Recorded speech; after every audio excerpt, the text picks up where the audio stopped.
ఆ మరణం తర్వాత ఏదో చాలా మందికి అనుమానం.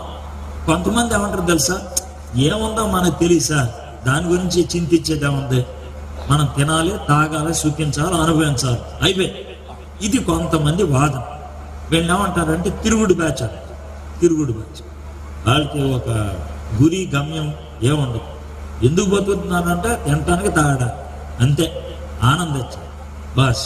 వాడికి జీవితం మీద ఒక ఆశ, జీవితం మీద ఒక అర్థం ఏమీ లేదు. ఇంట్లో వీధుల్లో కుక్కలో బతుకుతూ ఉంటే ఆడు బతుకుతూ ఉంటాడు, అంతే. అలా ఉంటుంది అనమాట ఆడు బతుకు. రెండో రకం ఉంటారు, వీళ్ళు ఎప్పుడు భయపడుతూనే ఉంటారు. ఏ అంటే ఎందుకు భయపడుతున్నాం అంటే, చచ్చిపోతే నాకు ఏమవుద్దో తెలుసు సార్ అంటారు. ఏమవుద్దురా అంటే, ఏమవుద్దు సార్, చచ్చిపోతే నా పాపాలన్నీ బయటపడతాయి అంట, నా బండారం అంతా బయటపడుతుంది అంట. నేనేంటో నాకు తెలుసు కదండి, నా బండారం ఏంటో